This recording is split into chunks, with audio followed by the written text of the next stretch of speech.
Hello students, welcome to Ashmi Vidyalaya. Myself Sureka Patel. In chapter number 2, we have to be studied about a different sphere. And today we have to be studied about our last sphere, biosphere. Biosphere क्या है? तो let us start. The part of lithosphere, hydrosphere and atmosphere where the living world exists is known as a biosphere. Lithosphere, hydrosphere और atmosphere का जो parts है वो कि जहाँ पे लिविंग वर्ड्स एग्जिस्टेड है, लिविंग चीज़ जैसे कि एनिमल्स, बर्ड्स, पीपल्स, ये लिविंग थिंग्स जो एग्जिस्टेड है उसको क्या कहेंगे? बायोस्फीयर।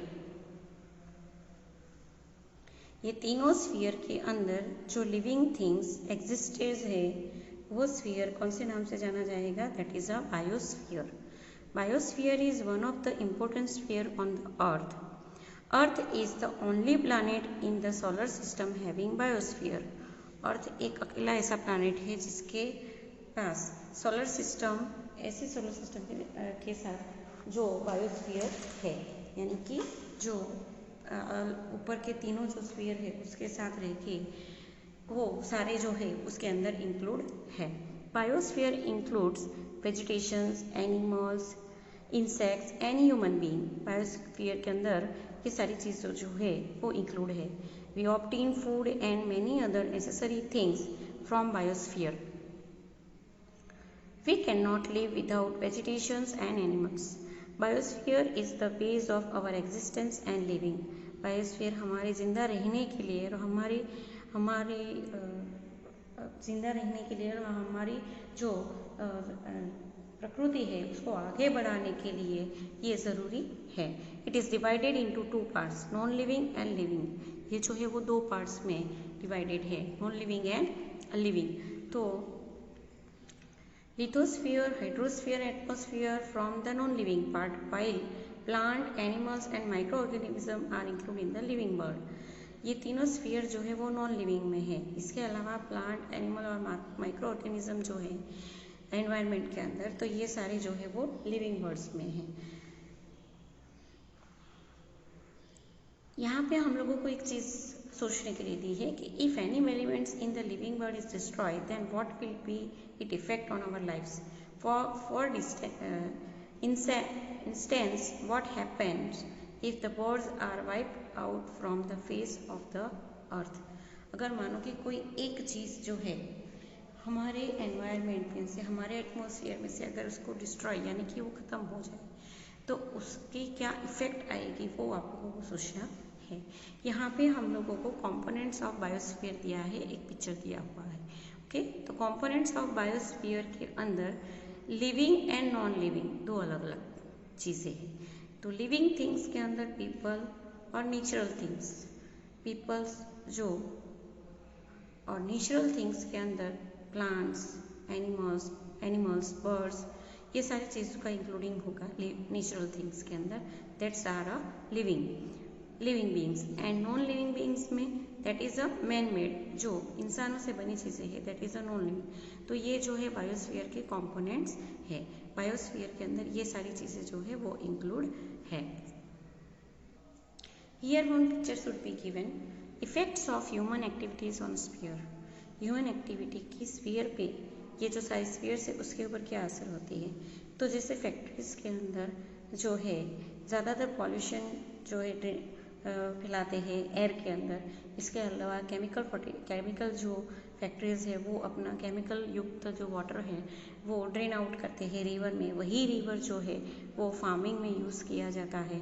तो आप लोग देखते हैं कि ये वही रिवर वाटर जो है वो एनिमल जो है, पीपल्स जो है, they have to be used for drinking water, and we have to be see the what happening actual to create many problems cause of to the man-made effect. तो ये human activity की वजह से ये सारी problems create होगी. यहाँ पे हम लोग स्टडी करते हैं. तो human beings knowing and unknowingly, जान के और अजान के भी, कभी कभी उसको पता होता है फिर भी वो ऐसे करते हैं. Undertake a many activities for their development, उनके खुद के डेवलपमेंट के लिए, उनके सेल्फ सफिशिएंट के लिए वो लोग ये चीज़ें करते हैं. Human action causes an imbalance in the different sphere. Due to this the balance of various sphere is a threatened यानी कि डिस्ट्रॉय, उनको नुकसान होता है। तो ये ह्यूमन एक्टिविटी की वजह से हमारे जो स्फीयर है उसको क्या होता है, नुकसान होता है।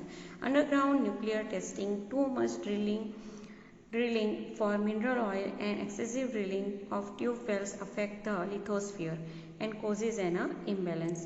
ये अंडरग्राउंड न्यूक्लियर टेस्टिंग, जो अंडरग्राउंड हमारे ज़मीन के अंदर बहुत सारे मिनरल्स अवेलेबल है, तो ये सारी जो चीज़ें हैं उसके ऊपर उसकी इफ़ेक्ट जो है वो देखने को मिलती है। The dumping of waste from village and cities along with industrial waste into the water bodies polluted them. जो वेस्ट है, जैसे मैंने आप लोगों को पिक्चर में बताया कि वेस्ट जो है वो डंपिंग कहाँ किया जाता है, वाटर बॉडीज़ के अंदर, और जिसकी वजह से वाटर जो है वो पॉल्यूटेड होता है। तो polar caps have started melting due to increase heat. जो पोलर कैप्स है वो अभी धीरे धीरे जो है मेल्ट होने लगा है। पोलर कैप्स का मीनिंग हम लोग ने आगे देखा था कि जो आइस का जो पहाड़ होता है वो। तो oil spills from ships and disposal of industrial and chemical waste into the water causes the destruction of a marine life which is a highly dangerous for the hydrosphere। ये जो शिप के अंदर जो बड़े बड़े शिप जो है वो सीज के अंदर, ओशन के अंदर जाते हैं, तो वो जो ऑयल है वो स्पिल करते हैं। इसके अलावा इंडस्ट्रियल डिस्पोजल जो केमिकल वेस्ट है वो भी वाटर के अंदर ड्रेनेज करते हैं, जिसकी वजह से मेन चीज़ जो है जो एक्वेटिक लाइफ है, एक्वेटिक चीज़ है, मरीन लाइफ जो सी बॉडीज़ के अंदर रहती है, तो उन लोगों के लिए ज़्यादा डेंजरस है। Harmful gases emitted by industries, workshop, power station and vehicles polluted air. The areas which the higher frequency of vehicles show increased rate of carbon monoxide in the air. The amount of CO2 in the increase due to the cutting of trees। ये सारी चीज़ें की वजह से high frequency में vehicles भी ज़्यादा है, तो व्हीकल के अंदर से जो स्मोक निकलता है उससे भी एनवायरनमेंट जो है वो पॉल्यूटेड होता है, और जिसकी वजह से कार्बन मोनोक्साइड जो है उसकी मात्रा एयर के अंदर बढ़ती है। अमाउंट ऑफ CO2 जो है वो ट्री, ज़्यादातर जो लोग हैं वो अपने डेवलपमेंट के लिए जो फॉरेस्टेशन है उसको डिस्ट्रक्टिंग करते हैं, और इसके वजह से कटिंग ट्री की वजह से जो है CO2 की मात्रा बढ़ जाती है। Heat on the earth, CO2 यानी carbon dioxide. Earth increase due to increase in CO2 in air. Earth की जो हीट है वो धीरे धीरे बढ़ने लगी है, क्योंकि CO2 की मात्रा अभी बढ़ने लगी है। In this way human activities affect the biosphere. इस तरीके की एक्टिविटीज़ की वजह से जो बायोस्फीयर है उसको नुकसान हो रहा है।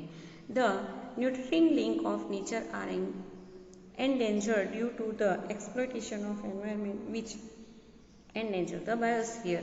ये न्यूट्रिटिंग लिंक जो है नेचर के और से हम लोगों को न्यूट्रिशन युक्त जो चीज़ मिलती है, ये जो लिंक है, हम लोग जो हमारे पास जो नेचुरल चीज़ें होती है वो ज़्यादातर न्यूट्रिशन से भरी होती है, रिच ऑफ न्यूट्रिशन, बट ये जो लिंक है वो अभी कहीं ना कहीं इंडेंजर होने की, जिसके वजह से बायोस्फीयर भी अभी डेंजरस एंड डेंजर है।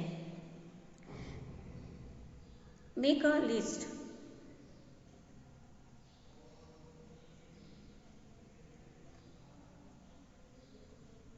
Make a list of natural events and natural activities that have adversely affected various spheres of the earth।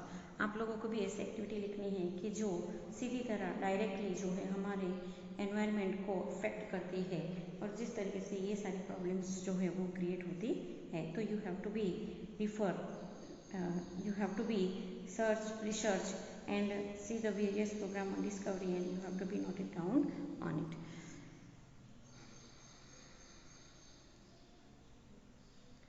Here we have to be study about 4 different sphere, and each spheres has been contained which things in the environment. Every spheres are very important to the habitations of the earth, of living and non-living thing. So here we have to be complete this our lesson. Thank you.